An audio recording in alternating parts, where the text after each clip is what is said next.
Bismillahirrahmanirrahim.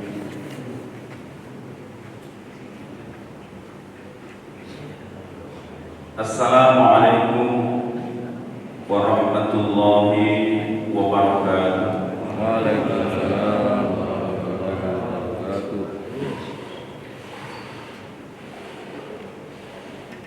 Alhamdulillah rabbil alamin. Wahdahu wassalatu wassalamu ala asyrafil anbiya'i wal mursalin wa ala alihi wa ashabihi ajma'in.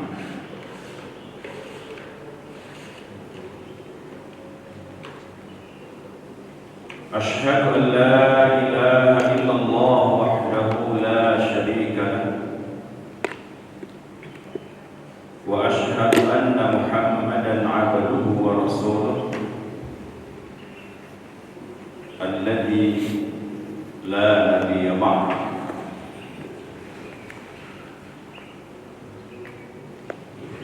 Qala Allah ta'ala fil Qur'an, a'udzu billahi as-sami'il 'alim minasy syaithanir rajim.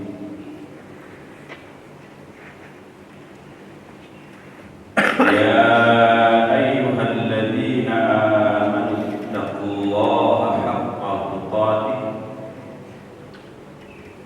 wa la tamutunna illa wa antum muslimun. Wa la tamutunna illa wa antum muslimun. Fi ayatin ukhra Allah qala ya ayyuhalladzina amanu taqullaha wal tanzur nafsum ma qaddamat lighad wattaqullaha innallaha khabirun bima ta'malun.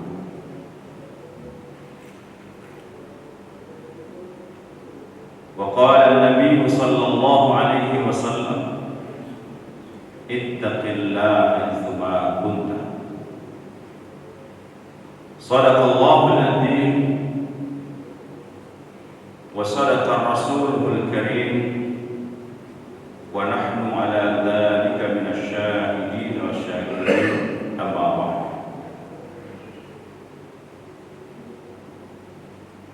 Saudara-saudariku hadirin jamaah salat subuh yang Allah muliakan, kembali dengan segenap jiwa dan raga kita bersyukur kepada Allah Subhanahu wa taala atas nikmat dan karunia-Nya, taufik dan hidayah-Nya serta cintanya, sehingga pada pagi yang berbahagia ini Allah kembali memudahkan kita untuk membawa wajah kita ini sujud di hadapan Allah Subhanahu wa taala. Ini salah satu di antara nikmat anugerah yang begitu istimewa bagi orang-orang yang beriman kepada Allah. Dan mudah-mudahan kita berdoa agar nikmat anugerah ini menjadi salah satu di antara nikmat yang akan dilanggengkan oleh Allah dalam hidup kita sampai akhir hayat kita. Amin ya rabbal alamin.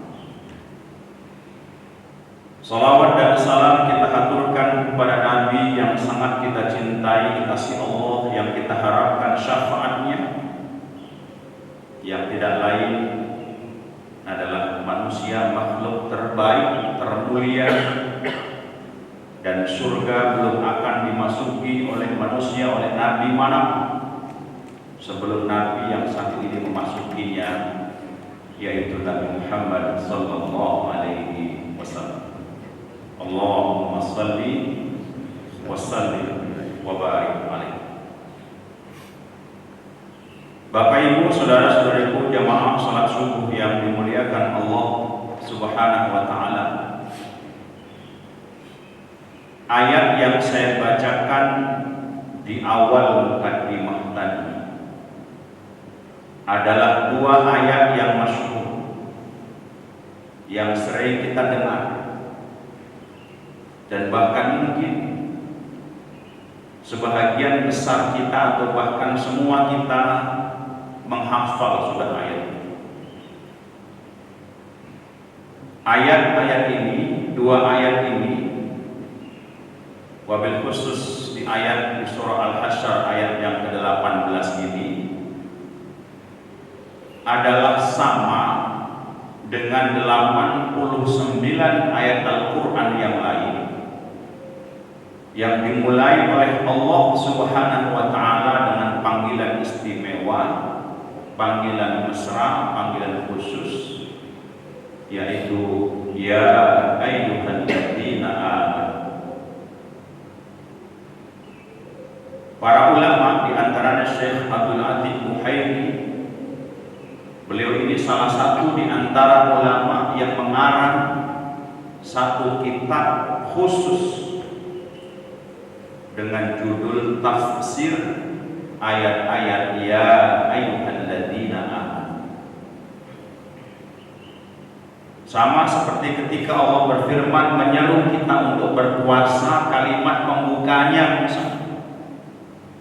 sama ketika Allah Subhanahu wa Ta'ala memperhatikan, menyuruh kita untuk meningkatkan iman kita menjadi orang yang bertakwa pun kalimat pembukanya sama.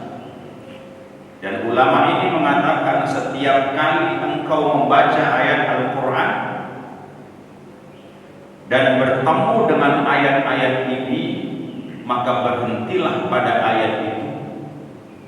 Gunakanlah pikiran, hatimu, perasaanmu, jiwamu untuk memaknai, mentadaburi, mendalami, meresapi tentang ayat-ayat itu. Karena sesungguhnya ayat-ayat itu khusus untuk orang-orang yang dalam hati mereka ada iman. Sekaligus ayat-ayat ini adalah ayat-ayat yang menyanjung, memuliakan siapapun orang yang beriman. Dalam pandangan Allah mereka semuanya mulia. Sekecil seripun apapun imannya, sebanyak apapun dosa dan maksiatnya, Allah seru, Allah panggil dengan kalimat istimewa ini. Sehingga jangan sampai kita ini menjadi orang yang mudah menyalahkan orang lain, menyesatkan orang lain, membatilkan orang lain, sebab karena perbedaan pendapat yang sifatnya furu' dalam agama, yang sifatnya cabang dalam agama, yang sampai dunia kiamat tidak akan pernah ada satu kata dalam masalah furu'. Mengapa? Karena Allah pun memuliakan. Dan semua orang yang beriman dalam keyakinan ahli sunnah wal jamaah, semua orang yang beriman, seringan apapun imannya dan sebanyak apapun dosa dan maksiatnya, semuanya akan masuk ke dalam surga. Dan yang kita tahu bedanya tapi bedanya yang perlu diketahui, ada orang beriman itu yang mendapatkan VIP langsung masuk ke dalam surga, tapi ada orang yang beriman itu sebelum masuk ke dalam surga mampir dulu ke dalam neraka untuk mempertanggungjawabkan dosa dan maksiat yang dilakukannya. Tapi tidak ada orang yang beriman yang kekal dalam neraka selama-lamanya.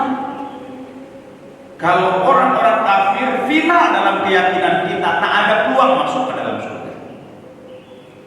Dan juga ada orang munafik, tapi munafik i'tiqad, munafik keyakinan, kekal selama-lamanya dalam neraka.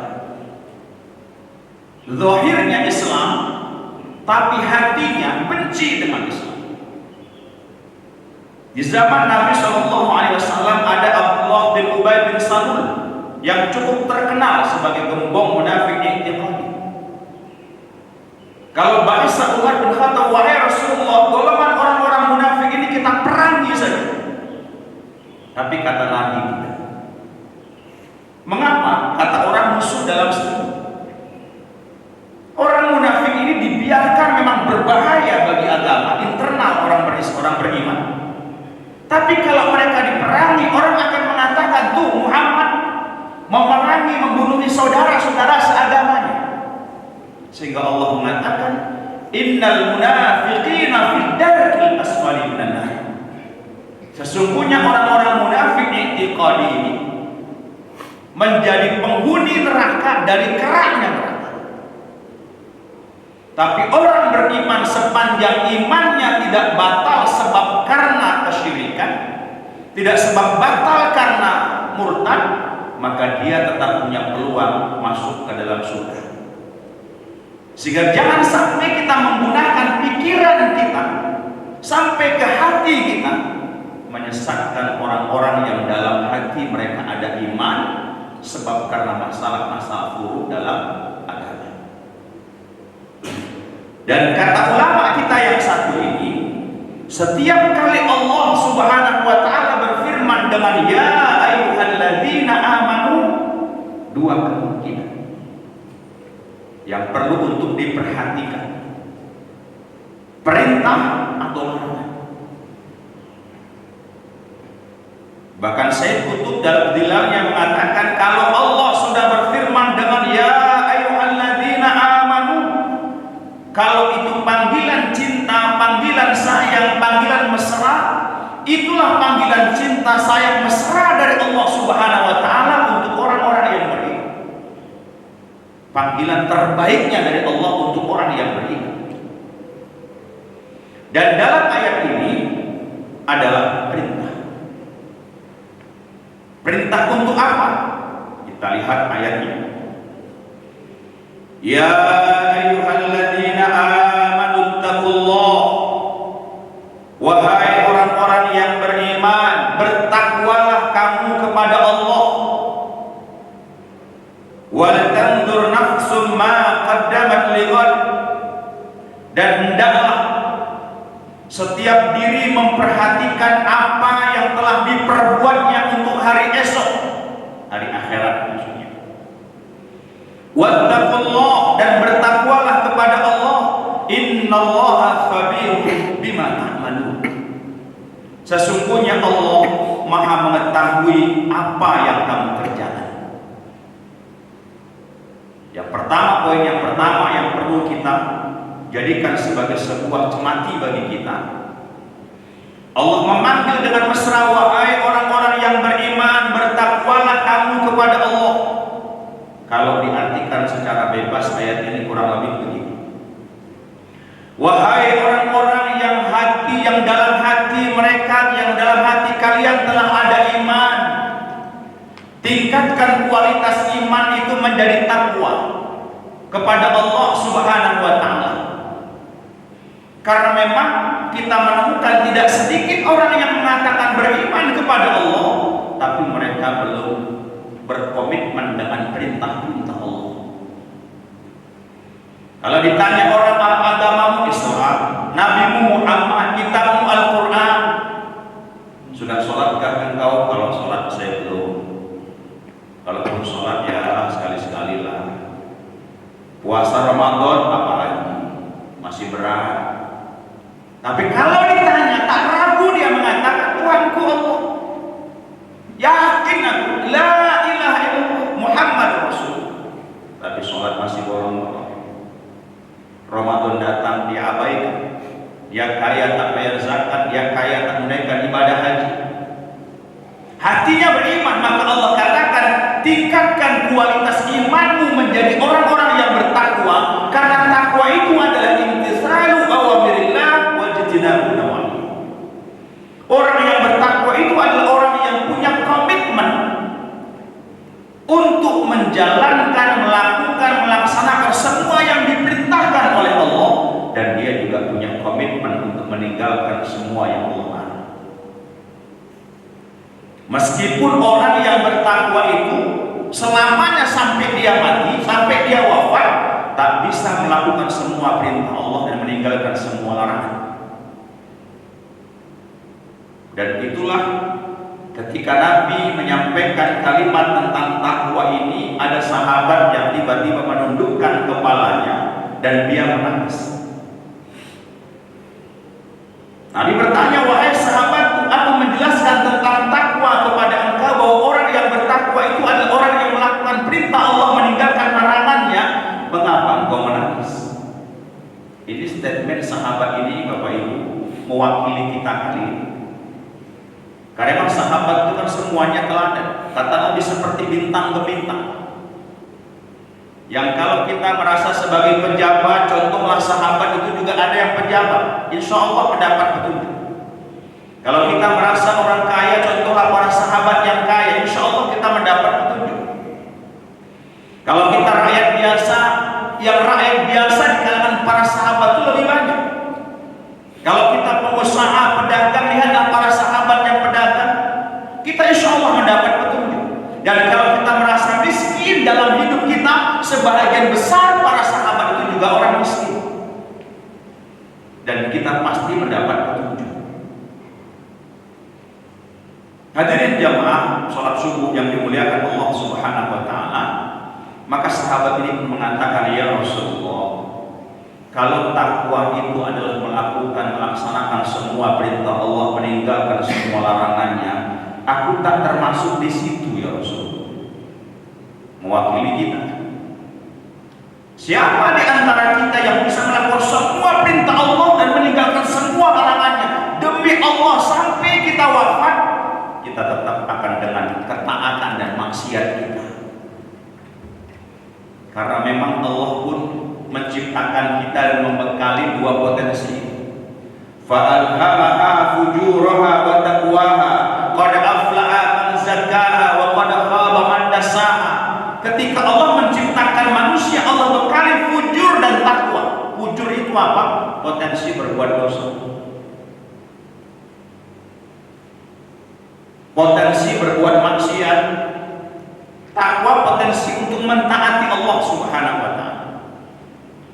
Qad aflaha man zakkaha wa qad khaba man dassaha. Beruntunglah orang yang senantiasa memperhatikan dirinya. Beruntunglah orang yang senantiasa berusaha untuk membersihkan dirinya. Kalau matanya berbuat dosa, dia istighfar sama Allah. Kalau hatinya berbuat maksiat, dia istighfar, taubat kepada Allah. Kalau setiap kali dia berbuat dosa, berbuat maksiat, dia segera ingat Allah, astagfirullah, ampunkan hamba ini. Kata Allah, beruntung. Wa qad khaba man dassaha. Tapi merugilah orang yang dia sadar berbuat dosa maksiat, tapi tak sadar untuk segera insaf. Tapi tak sadar untuk segera minta ampun kepada Allah Subhanahu wa Ta'ala. Yang saya tahu jemaah yang Allah muliakan, semua para nabi dan rasul kecuali Muhammad itu pernah berbuat salah.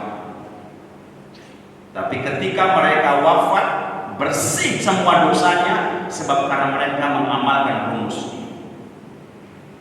Tidak ada seorang sahabat yang kecuali mereka pernah berbuat salah, pernah berbuat maksiat kepada Allah.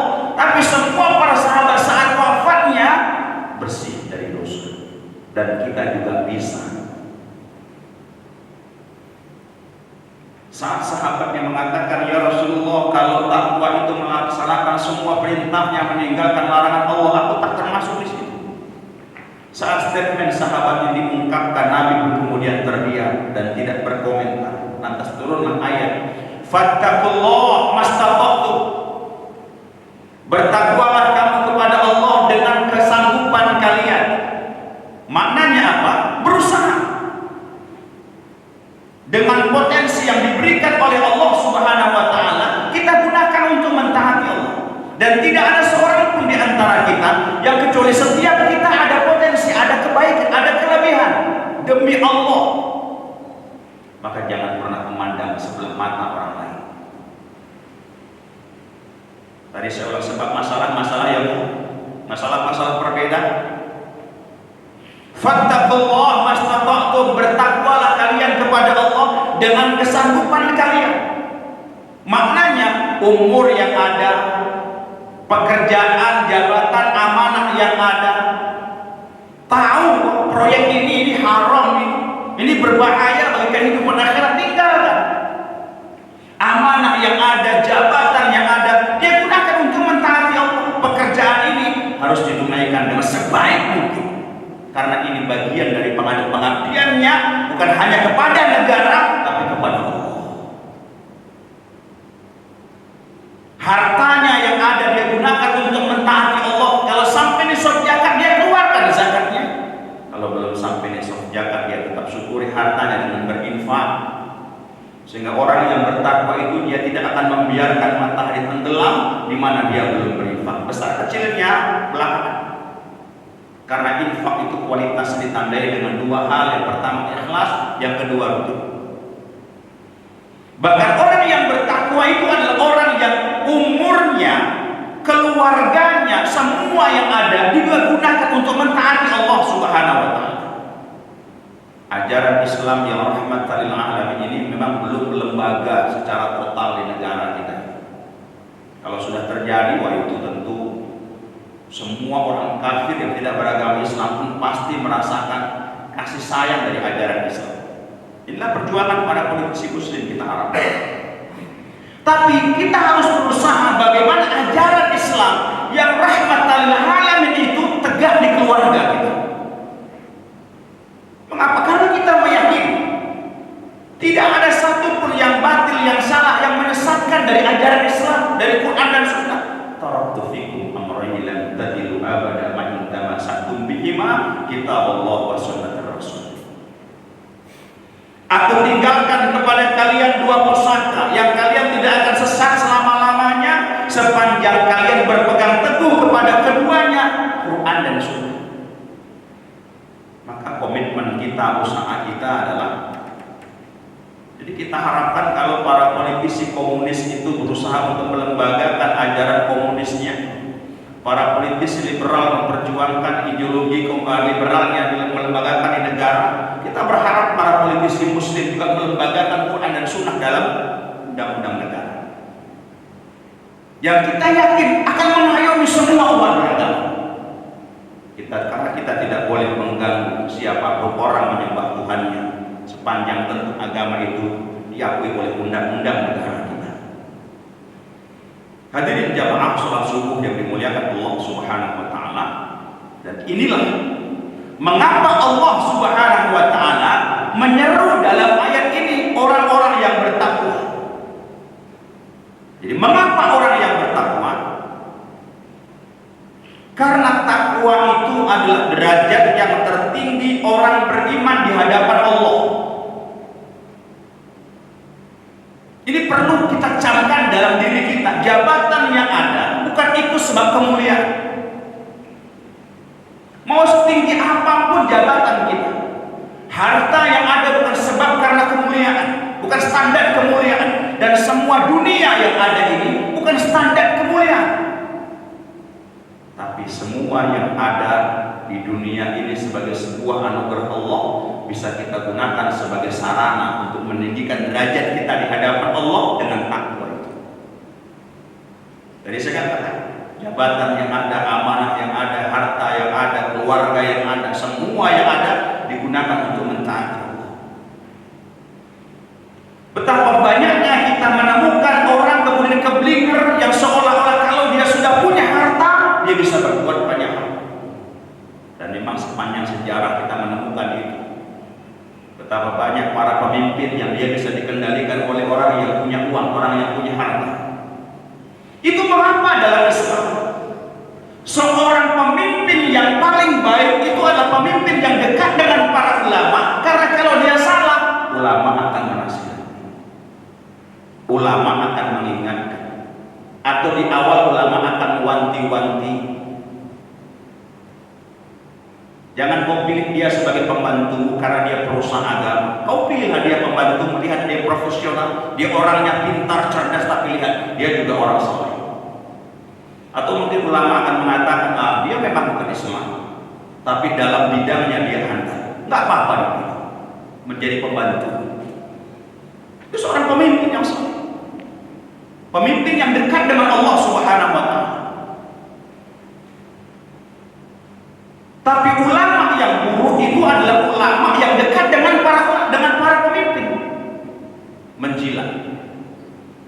Tak peduli dia mau ngomong halal atau haram, atau bahkan bisa membuat remeng-remeng ajaran agama. Kalau sudah suapan dari pemimpin itu enak, bahkan dia cari, dia bisa begitu, dia bisa berdalih, bukan berdalih ya, berdalih.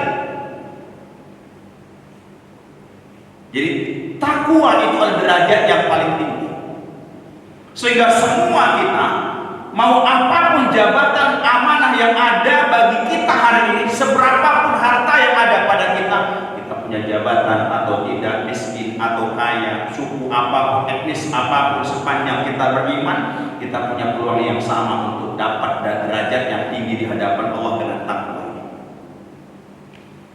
Berhentikanlah jiwa kita yang merasa sombong dengan jabatan yang ada. Hentikanlah jiwa ini merasa angkuh, merasa sombong dengan kedudukan yang ada, dengan semua yang ada di dunia ini.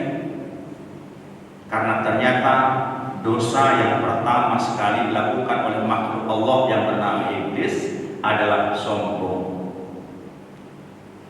Sombong itu sebabnya biasanya karena 3 hal. Yang pertama karena harta, yang kedua karena kedudukan, yang ketiga karena ilmu. Iblis sombong sebab karena kelebihannya. Saat Allah Subhanahu wa taala perintahkan malaikat sujud kepada Adam, malaikat langsung sujud dan tidak perlu bertanya karena tahu Allah yang memerintahkan. Kira-kira iblis tahu kalau itu perintah Allah sujud sama Adam? Tahu. Tapi ada gengsi, ada sombong dalam dirinya, sehingga ia mengatakan ana khairum min, aku nih lebih baik daripada dia. Jabatanku lebih tinggi, ente jangan macam-macam. Kadang orang sebab karena kedudukan, kekayaan ini senyum pun mimpi. Tak level lah kalau senyum sama dia, cengkerama sama apalagi ngopi sebenarnya. Cari yang selevel, cari yang sebaya umur sebenarnya. Ada khairum min, rasa lebih baik. Allah, kalau masalah sunnah kami yang paling paten mengamalkan, yang lain akan sesat semua. Nengok orang lakukan satu amal yang tak dilakukannya, bawaannya sudah bawaannya neraka, dia orang itu macam matuknya yang neraka. Hadirin yang dimuliakan Allah Subhanahu wa taala. Jadi derajat yang paling tinggi di sisi Allah itu adalah takwa. Maka dalam Al-Quran surah Al-Hujurat ayat 13 Allah berfirman, ya ayuhan nas inna khalaqnakum min dzakari wa untha wa ja'alnakum syu'uban wa qabaila lita'arafu. Wahai manusia, sungguh kami telah menciptakan kamu dari jenis laki-laki dan perempuan, kemudian kami jadikan kamu berbangsa-bangsa dan bersuku-suku agar kamu saling kenal mengenal, lita'arafu. Allah seru manusia itu semua. Maka Bapak Ibu tidak usah merasa heran kalau banyak ayat Al-Quran yang menjadi inspirasi sekalipun mereka tidak beragama Islam, orang tak beriman. Maka Quran itu petunjuk bagi manusia, hudal linnas dalam Quran. Tentu khusus hudal lil muttaqin. Maka ada ayat khusus ya ayyuhalladzina amanu. Itu panggilannya khusus. Kalau umum ya ayuhan nas. Allah jadikan kita dari jenis laki-laki dan perempuan, berbangsa-bangsa, bersuku-suku, suku banyak, etnis banyak, ragam warna kulit berbeda-beda. Tapi kata Allah, lita'aruf. Ini kerennya ajaran Islam. Agar kamu saling kenal mengenal, hormat menghormati, mulia memuliakan, sapa menyapa. Dan salah satu di antara tanda akhir zaman itu kita tidak mengucapkan salam kecuali hanya kepada orang yang kita kenal. Semestinya kalau yang lewat tahu dia orang muslim, ucapkan assalamualaikum. Apalagi kalau kita sedang melintasi masjid baru bubar dari sholat berjamaah, udah ucapkan assalamualaikum. Salah satu tanda akhir zaman, tanda kiamat, salah satu di antaranya umat Islam hanya mengucapkan salam kepada orang yang dia kenal. Walaupun kita yakin insya Allah Islam ini akan bangkit, ajaran Islam yang rahmatan lil alamin ini tidak hanya NKRI, tapi dunia ini akan kembali diwariskan oleh Allah untuk orang-orang yang bertakwa. Bukannya orang-orang yang beriman dan beramal soleh, ya, karena takwa itu maknanya adalah beriman dan beramal soleh. Kata Allah, inna akramakum indallahi atqakum, innallaha alimun khabir. Sesungguhnya yang paling mulia di antara kamu dari jenis laki-laki dan perempuan, bangsanya berbeda, negaranya boleh berbeda, sukunya banyak, etnisnya berbeda-beda. Yang paling bertakwa di antara kamu dari orang yang beriman itu adalah orang yang bertakwa. Tadi orang yang punya komitmen untuk mentaati perintah Allah dan punya komitmen untuk meninggalkan. Kalau berbuat dosa, berbuat maksiat karena fasilitas yang Allah berikan, ya dia tahu harus bagaimana istighfar, taubat, minta ampun sama Allah. Jadi sebenarnya jamaah yang Allah muliakan, kalau kita tahu rumus tentang muhasabah ini, tentang taubat ini, masuk surga itu insyaallah tidaklah sulit. Rumusnya komitmen untuk mentaati perintah Allah, komitmen meninggalkan larangannya. Setiap kali berbuat salah, taubat, minta ampun sama Allah. Dan Allah itu betul-betul Maha Pengampun. Dalam hadis Bukhari, betapa senangnya kalau Allah melihat ada orang yang bertobat istighfar, astagfirullahaladzim, sambil berlinang air matanya, teringat dosa matanya, teringat dosa tangannya, dosa kakinya, dosa hatinya, dia teringat. Apa yang terjadi? Atau apa reaksi Allah? Begitu melihat ada orang yang mengucurkan air mata, dia bertobat minta ampun kepada Allah Subhanahu wa taala, Allah itu senangnya luar biasa. Gimana membahasakan senangnya biar lebih lagi? Kalau istilahnya orang Jawa Timur, suwenenge pol kan. Suweneng tenang gitu. Udah suweneng tambah tenang. Sampai kata Nabi, lebih senang Allah, lebih senang melihat orang yang beristighfar, orang yang bertobat, yang salah dia minta ampun sama Allah. Allah lebih senang daripada senangnya seorang musafir yang kehilangan untanya, lantas untanya itu dia temukan. Hadis Bukhari. Digambarkan Nabi ada seorang musafir yang jalan cukup jauh. Kemudian dia berhenti di bawah pohon rindang untuk berteduh. Bukan mau berhenti selamanya, sebentar untuk mengambil istirahat sejenak. Dia akan lanjutkan safarnya, masih panjang. Tapi dia yakin safarnya itu sudah dia berbekal. Air minumnya sudah dia bekalkan kemana? Bukan kuda unta, di untanya. Makanan yang dibutuhkan selama safar dia sudah siapkan. Pakaian yang dibutuhkan selama safar dia sudah siapkan. Saat dia istirahat tertidur di bawah pohon itu, begitu bangun kaget karena untanya itu hilang. Ini kalau bahasa kita tuh, ini kalau hilang gimana nih untaku ini? Gak bakal aku sampai lagi sampai ke tujuan karena jalannya masih jauh. Kalau aku lanjutkan perjalanan mubazir, gak akan sampai ke tujuan. Di tengah-tengah gurun padang pasir, kalau sudah panas menyengat luar biasa, tapi kalau malam dinginnya menusuk sumsum luar biasa. Kalau lanjut safar tidak mudah. Jadi yang dia cari, yang dia usahakan hanya mencari untanya yang hilang. Dia cari satu hari nggak ketemu.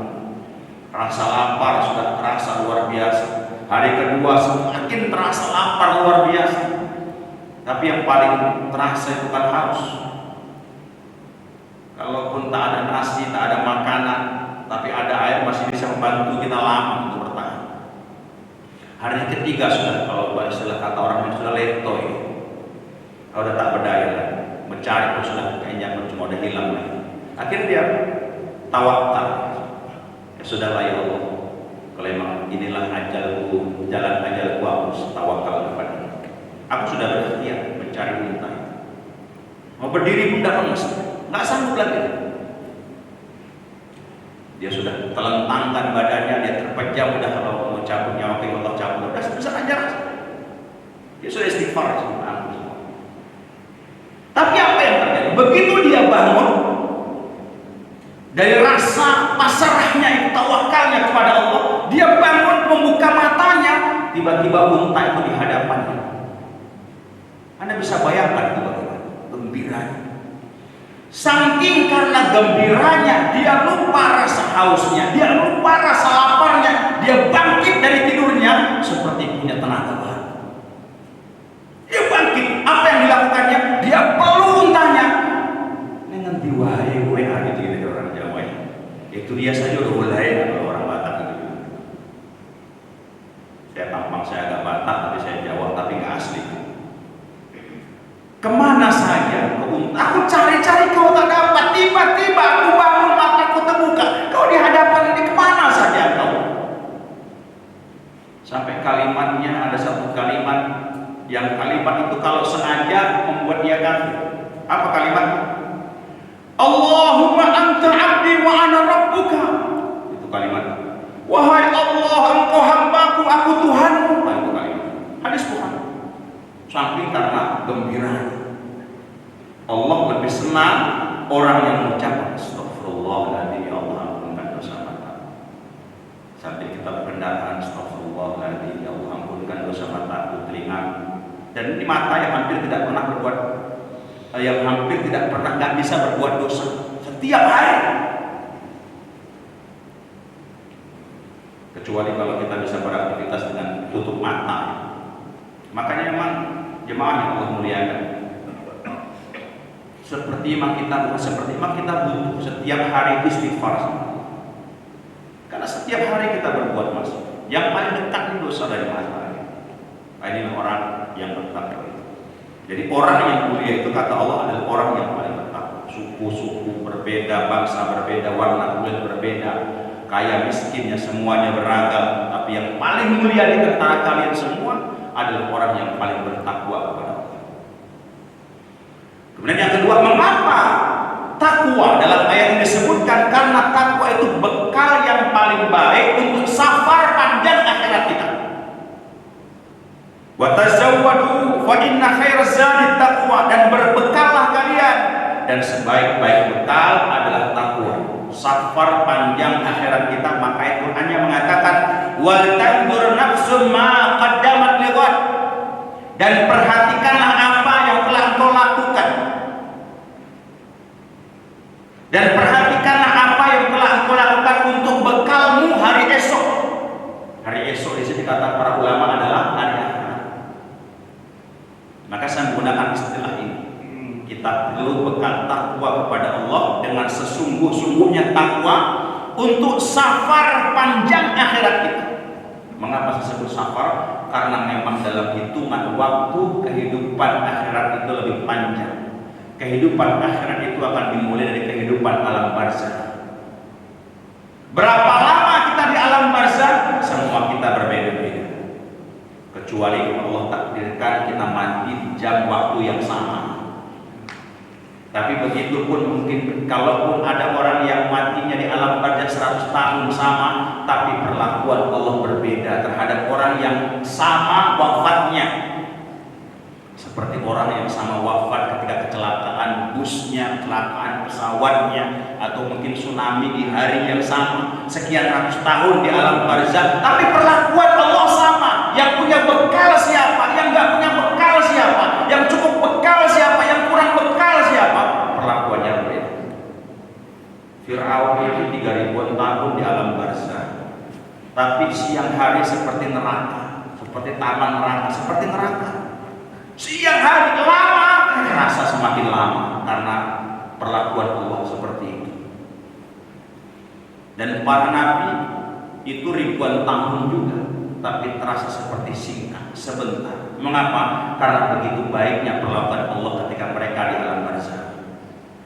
Dan kita juga ingin diperlakukan oleh Allah dengan begitu lembut, dengan begitu baik. Alam barzakh itu ada nikmat, ada azab. Kita ingin mendapatkan nikmat dari Allah. Yang siang hari kita merasakan barzakh kita seperti taman surga.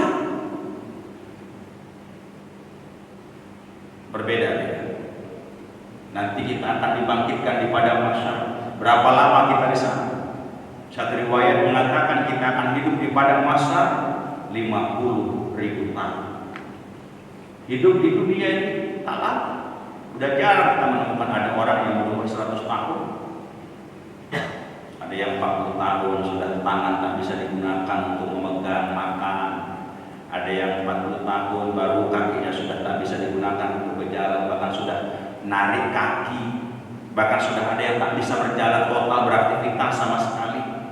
Tapi tidak masalah, karena mah hidup di tanah sebentar. Itu mengapa Allah mengatakan bertakwa kepada Allah. Ittaqillah haitsu kunta. Bertakwalah kalian kepada Allah. Komitmenlah untuk melakukan perintah Allah, meninggalkan larangannya dimanapun kamu berada. Apapun posisi kita, sebagai apapun kita, miskin atau kaya, bertakwalah kepada Allah dimanapun kamu berada, dalam kondisi yang bagaimana. 60 tahun, 70 tahun. Kira-kira saudara-saudara ini kalau diberikan oleh Allah umurnya sampai 100 tahun itu mau nggak kira-kira? Ya tentu mau ya, karena itu usia itu Allah yang punya rahasia. Tapi coba bayangkan kalau kita sampai 100 tahun, kita mau ngapain? Coba bayangkan, bisa apa? 100 tahun bisanya apa? Ya berak sembarang tempat. Karena tak bisa bergerak lagi. Makan di tempat tidurnya sambil tergolek, buang hajat di situ, pipis di situ, semuanya di situ. Kita ini usia yang terbaik. Kalaupun panjang, Allah berikan kemudahan kita untuk bertaat. Kalaupun pendek, tetap dalam ketaatan. Tazawwadu fa inna khairaz zadi taqwa. Berbekallah kalian, sesungguhnya sebaik-baik bekal itu adalah takwa. Nanti kita akan dibagikan di pada masa 50.000 tahun sampai nanti akhirnya Allah Subhanahu wa taala akan mempersilahkan kita dengan bekal selama 40 tahun di dunia, dengan bekal selama ada yang 60 tahun, ada yang 70 tahun di dunia. Silahkan, ini bekal yang cukup, ini masuk ke dalam surga. Rahmat Allah berlimpah, rahmat Allah, kasih sayang Allah berlimpah. Yang bekalnya kurang, timbangan dosanya berat, nih mampir dulu, icip-icip dulu neraka. Yang sama sekali tidak punya bekal iman, selama-lamanya dalam neraka. Yang ketika hidup di dunia mengaku beriman tapi hatinya membenci Allah dan Rasulnya, fid darkil asfali minan nar.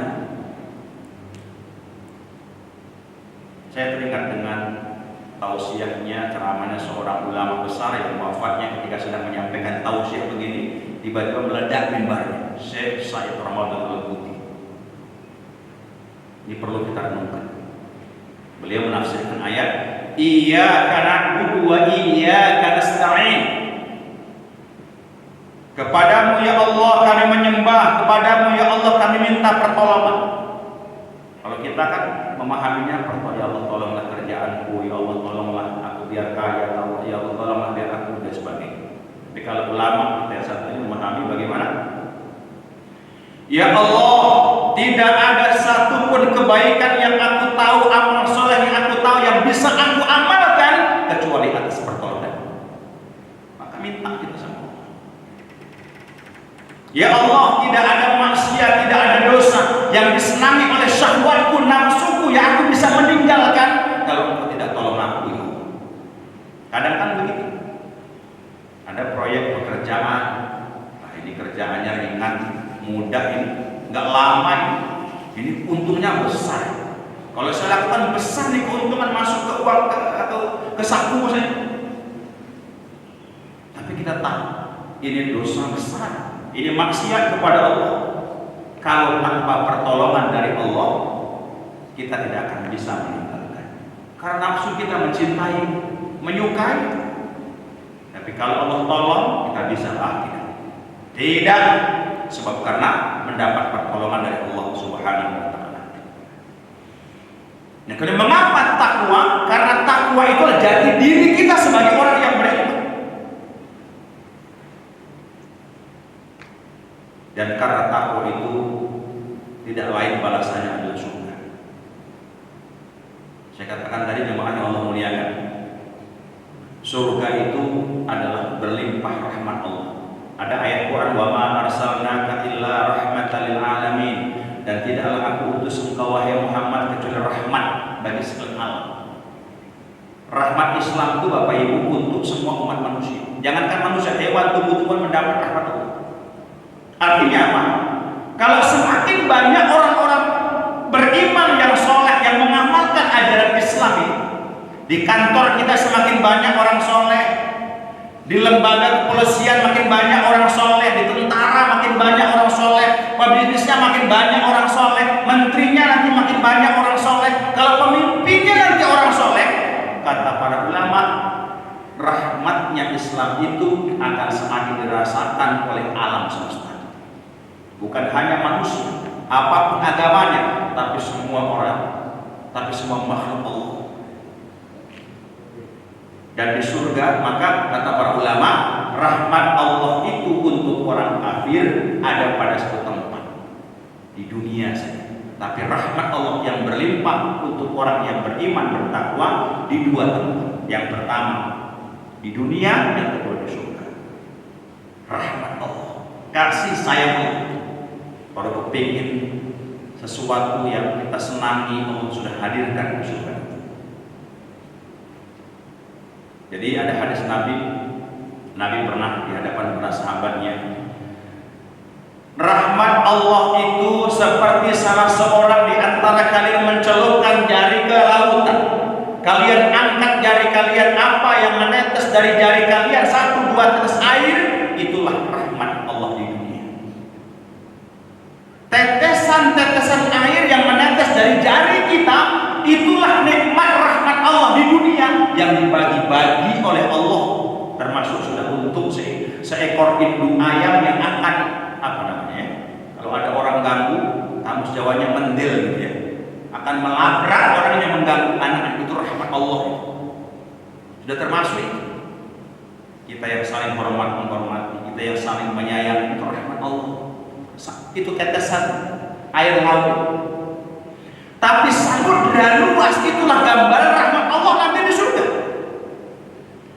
Dan dalam kitab Ihya juga ada hadis Nabi, rahmat Allah itu ada 100. Satu rahmat Allah turunkan di bumi sekarang untuk yang beriman, untuk semua orang yang tidak beriman, sekali untuk hewan dan binatang. 99 rahmat Allah masih dipegang oleh Allah dalam kuasanya. Ketika terjadi nanti hari akhirat, Allah masukkan orang-orang yang beriman masuk ke dalam surga, 100% Allah kumpulkan rahmatnya, Allah peruntukkan untuk penghuni surga. Itulah mengapa para ulama mengatakan kenikmatan surga itu kenikmatan yang tidak bisa dibayangkan oleh mata manusia. Kalau Anda pernah merasakan kendaraan yang paling enak dipakai, jangan pernah membandingkan dengan kendaraan surga. Kalau Anda pernah merasakan nikmat segernya minuman di dunia, jangan pernah membandingkan kenikmatan nanti di surga. Tidak bisa berapanya. Dan itulah mengapa kita harus bertakwa kepada Allah Subhanahu wa taala.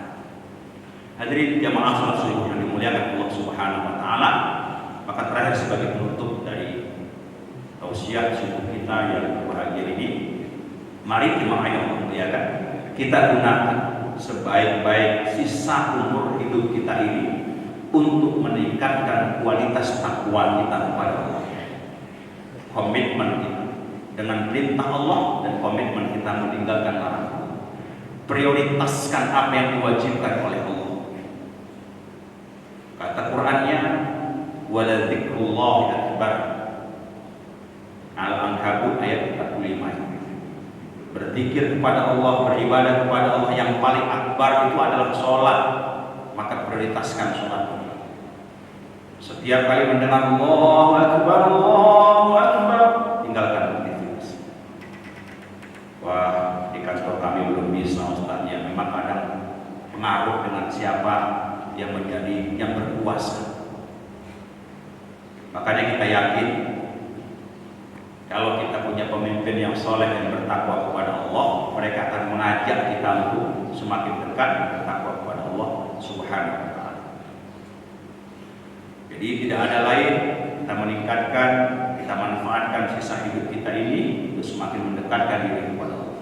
Karena yang tua tidak selalu duluan meninggalkan dunia ini, dan pun juga tidak selalu yang muda belakang Kita menemukan begitu banyak orang yang baru bisa bercengkrama, ngopi bersama, minum sarapan bersama, tiba-tiba kembali kepada Allah Subhanahu wa taala. Tapi tidak masalah, seharusnya tidak masalah bagi orang yang bertakwa. Dan tidak ada masalah memang bagi orang yang bertakwa. Karena wafat itu rahasia. Demi Allah, hanya Allah yang tahu. Kalau dia punya bekal, tidak ada masalah. Di usia berapa? Yang menjadi problem, yang menjadi masalah itu saat kematian itu datang, yang kita tidak tahu kapannya. Saat itu bekal kita berujung atau masih terlalu sedikit. Maka orang yang bertakwa, dia adalah orang-orang yang punya bekal cukup untuk menghadap Allah Subhanahu wa taala. Kalimat kata yang tidak terkenan, saya mohon maaf kepada Bapak Ibu sekalian, dan semua kebaikan yang datang dari Allah Subhanahu wa taala apa yang saya sampaikan ini, mudah-mudahan Allah Subhanahu wa taala memberikan kita taufik untuk bisa mengamalkannya. Jazakumullahu khairan katsiran. Billahi taufiq wal hidayah. Subhanallah wa bihamdihi asyhadu an la ilaha illa anta astaghfiruka wa atubu ilaik. Assalamualaikum warahmatullahi wabarakatuh.